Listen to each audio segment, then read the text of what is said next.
سب سے بڑھ کر نہیں ہے. اب انہیں اور کون سا معجزہ چاہیے؟ یتلا علیہم، اس قرآن کی آیتوں کی ان پہ تلاوت کی جاتی ہے، انہیں یہ آیتیں پڑھ کے سنائی جاتی ہیں، ان آیتوں سے ان کے کانوں کو محظوظ کیا جاتا ہے. اب آگے اللہ کریم نے بتایا کہ یہ کتاب ہے کیا کیا. پہلے تو فرما دیا کہ یہی معجزہ ہے، پھر آگے فرمایا ان فی ذالک لرحمۃ وذکری لقوم یؤمنون، بے شک قرآن مجید کے اندر ضرور اللہ کی رحمت ہے. قرآن مجید ان لوگوں کے لیے نصیحت ہے جو لوگ اس قرآن کے اوپر ایمان رکھتے ہیں. جو ایمان رکھتے ہیں ان کے لیے قرآن کیا ہے؟ نصیحت. ہاں جن کا ایمان ہی نہیں ہے ان کے لیے تو قرآن کچھ بھی نہیں ہے. اس آیت کے اندر 3 عظمتیں قرآن مجید کی اجاگر کی گئی ہیں. نمبر 1 قرآن معجزہ ہے، نمبر 2 قرآن رحمت ہے، اور نمبر 3 قرآن مومن لوگوں کے لیے نصیحت ہے. تو قرآن مجید کے ہوتے ہوئے اب کسی اور معجزے کی ضرورت باقی نہیں ہے. اگر آپ اس آیت کے اندر تھوڑا سا مزید غور فرمائیں، چونکہ آخری پیغمبر کی جو نبوت اور رسالت ہے وہ قیامت تک کے انسانوں کے لیے ہے.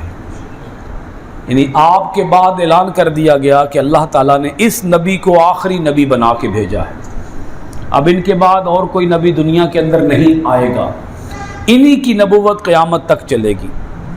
تو فرما دیا کہ ہم نے ان کو معجزہ بھی وہ عطا کر دیا ہے جو قیامت تک معجزہ ہی رہے گا.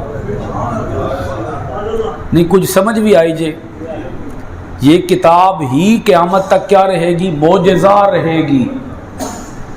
یعنی جس نے بھی ایمان لانا ہے اس نے قرآن کو ہی دیکھ کے ایمان لانا ہے.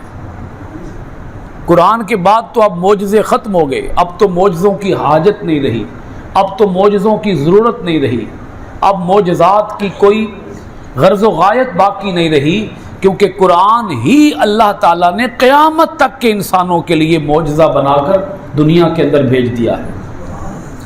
یہ جیتا جاگتا معجزہ ہے جی، یہ ہمیشہ زندہ معجزہ ہے، یہ ہمیشہ نظر آنے والا معجزہ ہے.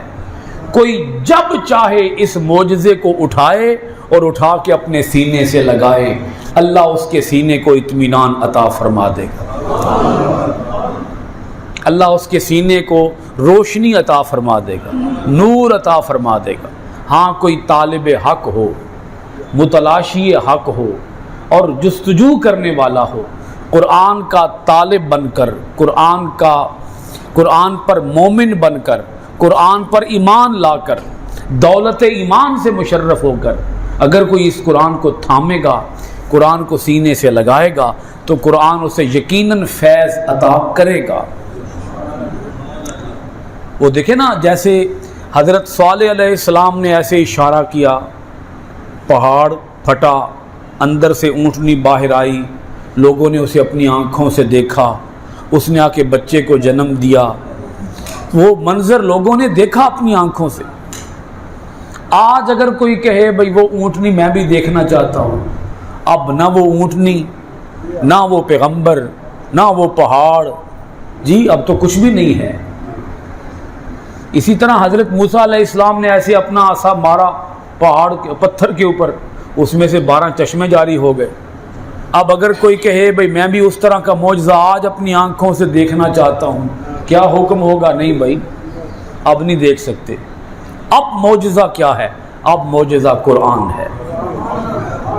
ان معجزات کے دور ختم ہو گئے، وہ انبیاء بھی دنیا سے پردہ فرما گئے، معجزات بھی پردہ کر گئے. اب وہ معجزے دیکھے نہیں جا سکتے. آج جو معجزہ دیکھا جا سکتا ہے اسی کو دیکھو، وہی آخری معجزہ ہے.